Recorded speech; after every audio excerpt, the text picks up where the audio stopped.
Hello and welcome. This is Michael Williams, and today I'm going to be starting a series on how to captivate your audience with confidence. Conquer your fear of public speaking and captivate your audience with confidence. And this is going to be an ongoing series, and I'm going to try to do it every Monday at around this time. And this time is going to be actually 1 p.m. Pacific Standard Time, 1 p.m. So I was a little distracted by the hearts that were floating up there, so excuse me. And that can happen to you often when you're speaking in public, and there's no need to panic, because that can happen in your daily conversations as well, right?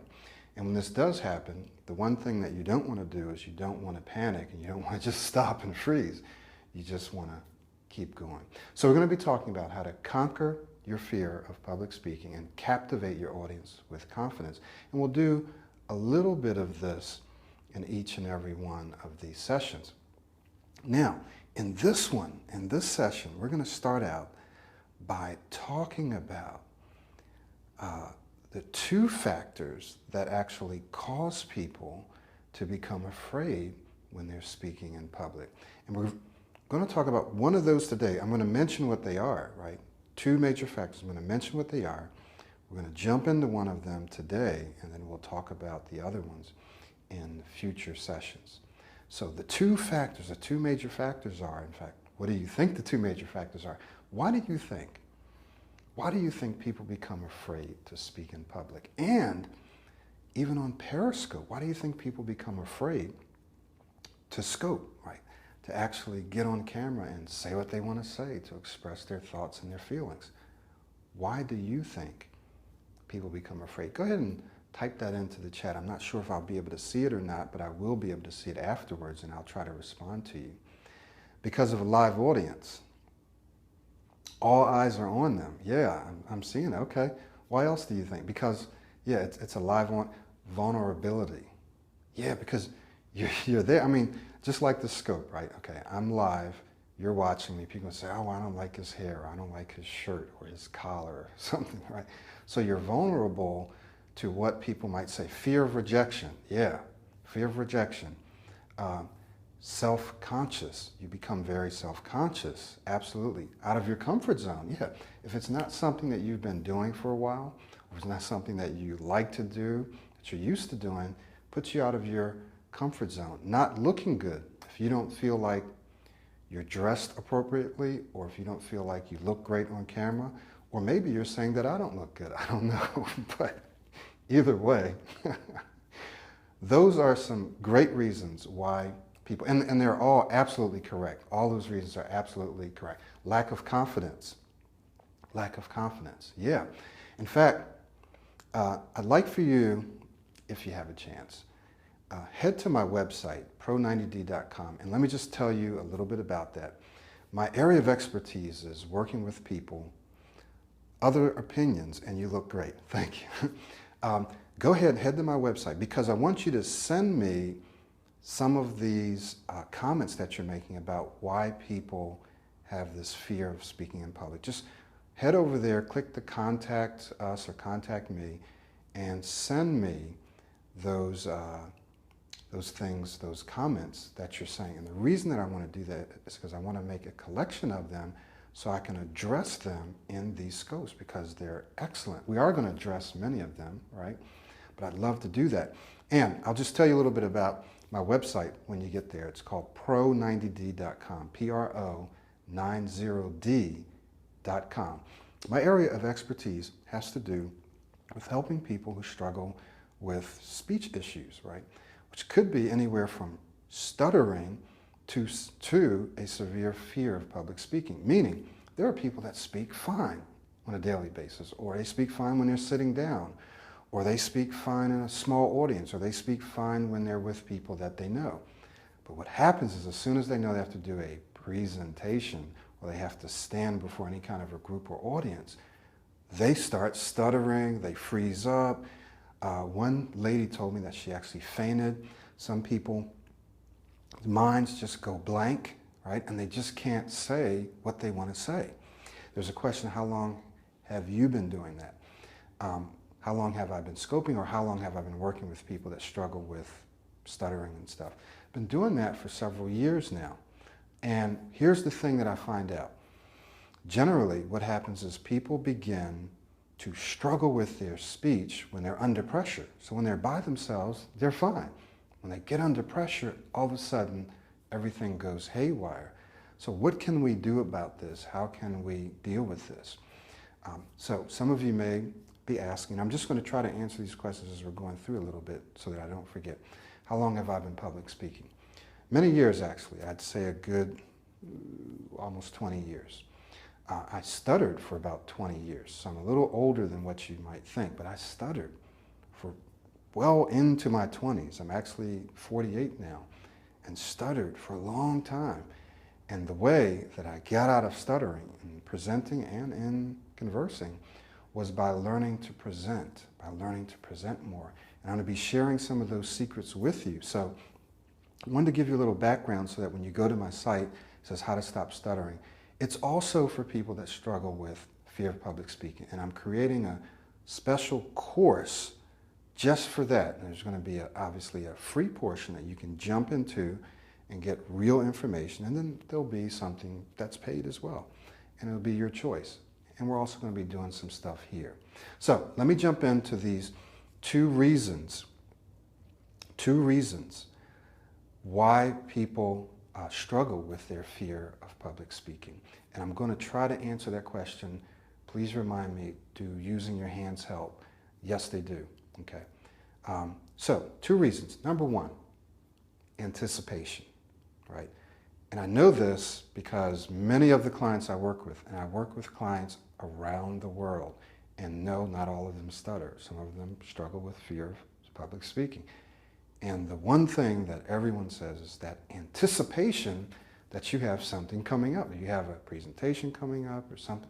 So anticipating it actually builds the fear, anticipating it.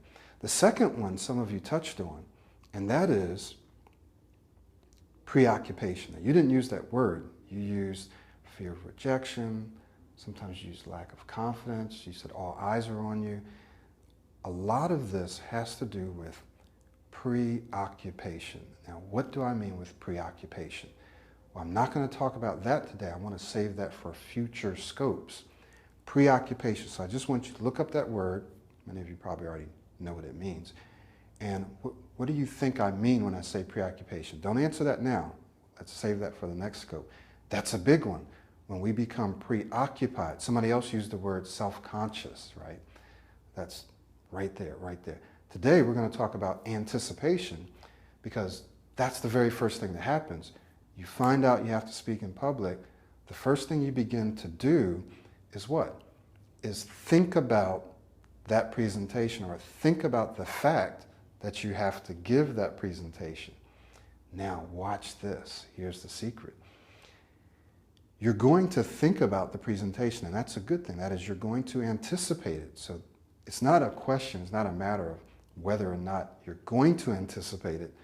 It's, listen, it's how you anticipate the presentation, right? You know that you have a presentation coming up, so you're going to start thinking about it. What many people do is they begin to what? Worry about it. They begin reflecting on previous failures. Oh man, the last time I did that, I froze up, or I lost myself, or I started to stutter, or whatever it is. You begin to reflect back on previous failures, and you begin to worry. So what begins to happen then is, as you're anticipating this new presentation, your anticipation becomes worry, right? The kind of anticipation you have is actually worrying, becoming anxious, becoming nervous, becoming afraid of how you're going to perform in that presentation, okay? How you're going to perform. So you're going to anticipate your presentations no matter what, right? If you care about it, you're going to think about it. It's not a matter of whether you're going to think about it. It's how you anticipate it, how you anticipate it. Would you advise visualizing this going smoothly in order?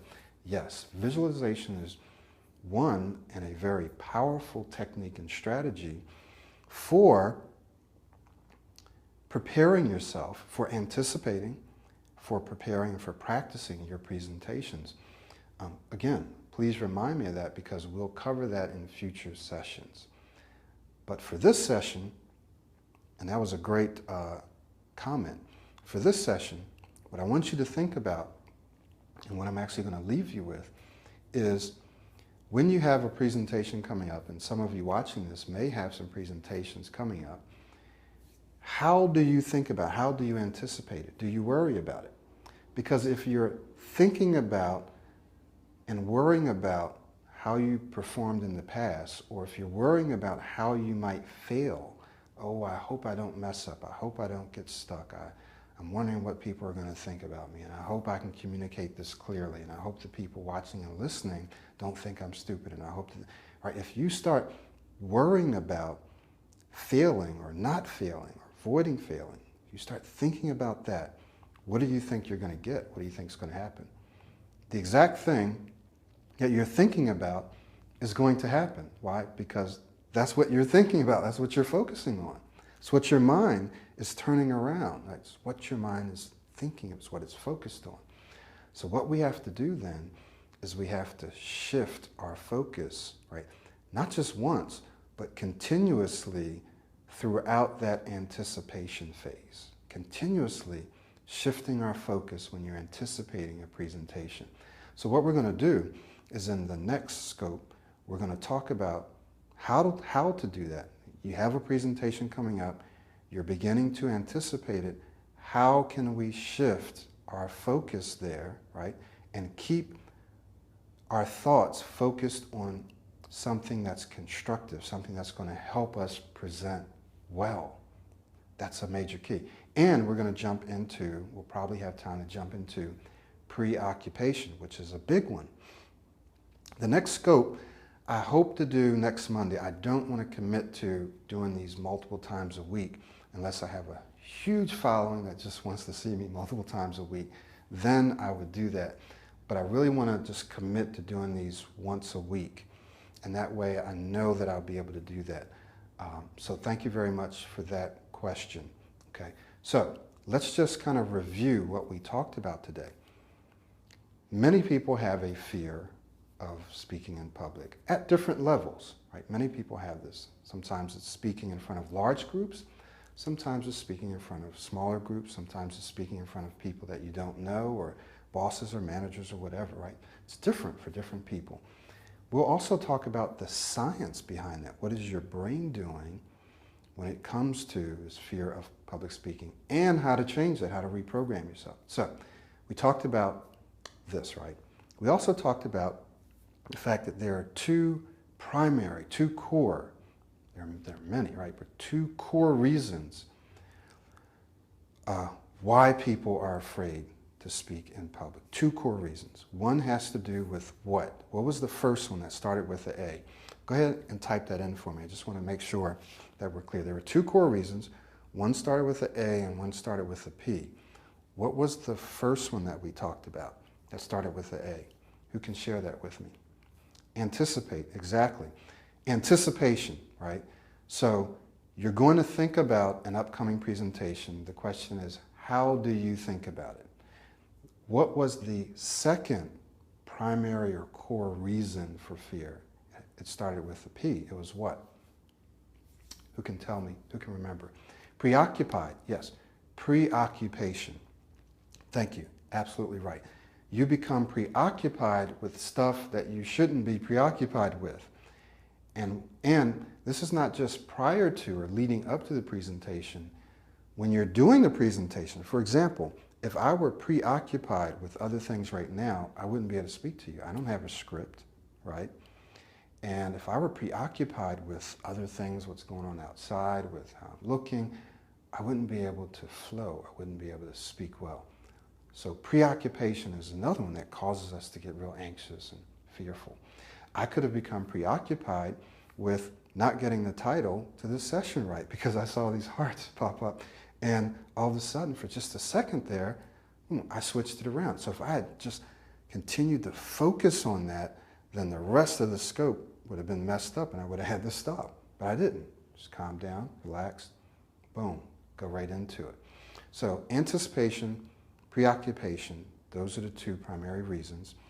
And the other thing that we said is that it's not a matter of the fact that you're going to be thinking about your presentation. It's a matter of how you think about it. And we said that next week we're going to talk about how you can shift your thoughts to where they need to be. Okay. All right. Any questions for me that I can answer today? Some questions I may need to save for next week or other scopes. But are there any questions about anticipation that I can answer for you today? Okay, because I probably will be answering many of them next week as well. Do want to encourage you to go visit my website, pro90d.com. It's also in my bio, pro90d.com. Remember, doesn't matter if you don't stutter, the materials and the services that I have are for people that struggle with fear of public speaking as well. How do you avoid going blank on Periscope? Yeah, that's a good one. You know, we're going to get into how to present, how to present with power on Periscope. How can you have a subject and a topic and just flow with it and do what you need to do?